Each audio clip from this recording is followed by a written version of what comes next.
Hello everyone, I want to take a few minutes of your time to show you that if you take a £30,000 investment, which we're asking for to buy a share in Gulshan Farms, I want to show you that taking that £30,000 and putting it in Gulshan Farms is the best investment that you can make. It's better than investing in a UK property, and it's even better than investing in the S&P 500 in America. Let me show you how. So let's see what your £30,000 does for you if you were to invest it in a property in the UK. So let's assume you found a property, you got your £30,000 as a deposit, and you're going to buy a property. So 2024, we've got our £30,000 and we put it in a property. Now, we're assuming here that you get a 6% return on investment every single year in terms of rental income. That's the average of what a UK property will normally yield. So if we take our £30,000, that will give you an £1,800 return in terms of rental income every single year. So that's this column here. So if we take the average of the last 30 years by visiting this website here, you'll see over the last 30 years, UK property has increased every 5 years on average by this amount here, £24,428. So every 5 years, a property in the UK will increase on average by about £25,000. We're assuming that's the case for the next 10 years.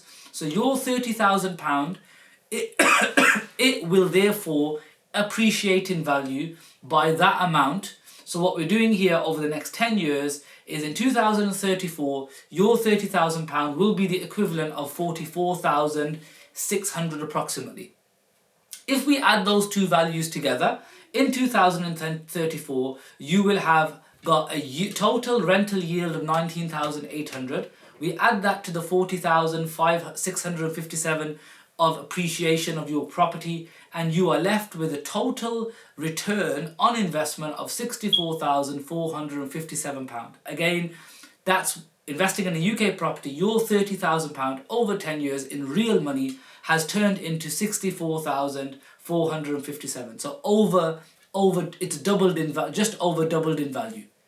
Let's now assume that you're going to take your £50,000 and you're going to invest it in the S&P 500 in America, which, as you might be aware, is an index fund that tracks the 5 biggest, best performing companies in America, and therefore it's considered to be a reliable, stable return. Now, for this particular chart, we're assuming you get a return of 10% every single year, and that's the average return over the last 30 years, which you can check online. And let's assume every single year, which is unrealistic, but let's assume it for the sake of being charitable, let's assume every single year you get a return of 10%. So again, we're looking at the S&P 500, we're starting in 2024, we've put in an investment of £30,000, and in year one, you would, on a 10% return, get £3,000 profit. Now, the only way this is going to work is if we assume that you will reinvest any profits that you make year in, year out for the next 10 years, which is again very unlikely because the stock market is so volatile. They're not able to commit long term. But let's assume that you have got that and that you do. So we take our £30,000, every year we get £10,000 and we're reinvesting it. After 10 years, in 2034, we will be left with this figure here, which you can see, which is £77,812. That would be what your £30,000 turned into, which again is more than double, and it's beat the property, a UK property, and it's a lot less headache as well. So that's an S&P 500. Now let me show you what Gulshan Farms will give you, and you'll be surprised. A dairy farm in Pakistan. Just check this out. So we've taken our £30,000, it's 2024, and we're asking you to buy one share in Gulshan Farms, which we're valuing at the moment. The value of one share is $40,000, which is approximately £30,000. So we've taken our £30,000 in Gulshan Farms in 2024, and we have bought one share. Now, like a UK property, Gulshan Farms has 2 forms of return for you. The first is that your share value every year is expected to increase. There's 2 ways that we've determined this, and I've taken the most conservative one, which gives you less return, just so that we're being as fair to the other models as possible. So let's assume every single year your share value, which you're buying today for £30,000, is increasing in value. So we take our £30,000 and every year you can see in this column the value of your share is increasing, and in 2034 we expect your share to be worth £83,557.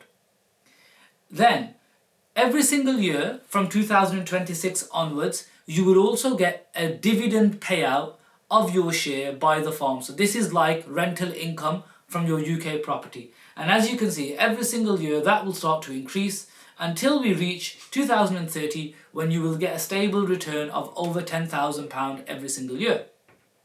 So what we've got now is we're going to add this column, and we're going to get, like we did with the other two, in 2034, what will you have received back over the last 10 years? And your £30,000 approximately in 2024, if you were to invest it in Gulshan Farms, would be worth this, which is £140,038.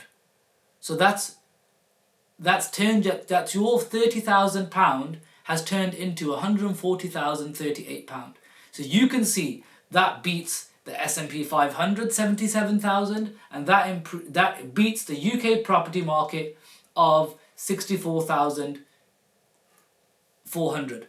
And you can see in this graph here that if you look at that over the next 10 years timeline, your Gulshan Farms investment outperforms both of these types of investment models. And that's saying nothing about the other opportunities that your share will give you. It says nothing about the fact that this is a silent investment, whereas buying a UK property is an active investment that takes your time. And the S&P 500 is also a silent investment, but also requires a lot of willpower to stay in the market when things are tumultuous. So I wanted to share that with you. I hope I've done that in a way which is comprehensive and understandable. If you're considering investing in Gulshan at this moment in time, I urge you to think about investing in Gulshan Farms. Contact me, we'll have a chat, we'll have a in-detail discussion going through the figures with our CEO Jafar Hassan, and I'm convinced that you'll find that this is a matchless investment, and we look forward to welcoming you onto the team. We'll see you soon. Assalamu alaikum.